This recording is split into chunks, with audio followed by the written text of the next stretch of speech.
Le e-commerce n'est pas la menace la plus forte contre le commerce physique. Au contraire, l'outil Internet est un gros plus pour le parcours client en magasin physique. Pour les enseignes ou les concessions qui savent l'utiliser intelligemment, avec bon sens et élégance, c'est un excellent outil. Internet est pour le magasin un magnifique vendeur virtuel lorsqu'il vient compléter le rôle du vendeur physique bien sûr.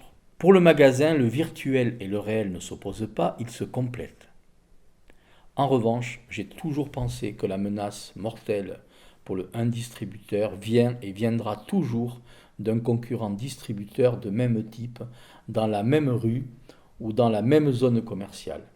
Le premier combat du commerce est celui-là, faire mieux que son concurrent direct. Celui qui gagnera par la fidélisation et la conquête des clients à fort potentiel d'achat. Celui qui loupe sa fidélisation et sa conquête des bons clients est condamné à perdre des parts de marché.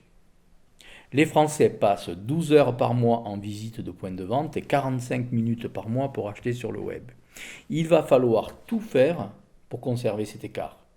Pour réinventer le magasin, il faudra savoir redonner du sens à l'achat dans votre commerce. Prenons l'exemple des stations-service dans laquelle il n'y a plus de toilettes. Il faut enlever le mot service.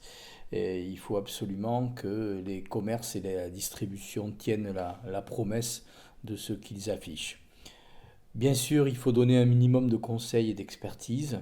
La formation concurrentielle sur le web est essentielle pour tous les collaborateurs, les commerciaux, pour pouvoir répondre à tout ce qui se passe sur votre marché et qui sont diffusés sur le web et sur lequel vous devez être expert pour répondre à ces questions.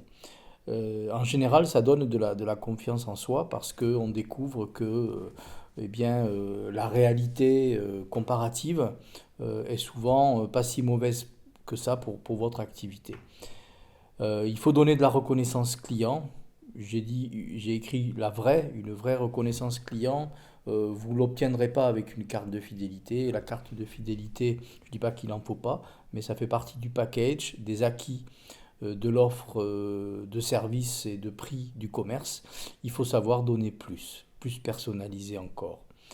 Bien sûr, il faut tenir la promesse en matière de savoir-faire, de justification du prix.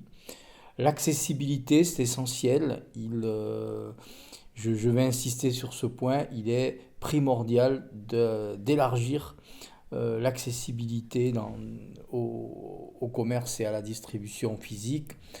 Entre midi et deux, évidemment, des nocturnes, je dirais, ce serait très opportun de temps en temps. Le dimanche, c'est un sujet légal que vous connaissez.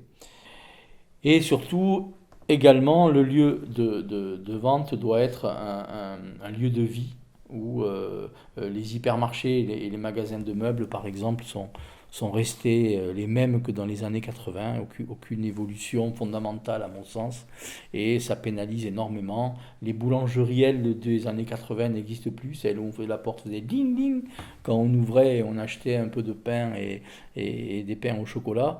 Aujourd'hui, on va déjeuner dans une boulangerie, on achète des boissons, on boit du café, et c'est ça que doivent faire réimaginer tous les commerçants et tous les distributeurs.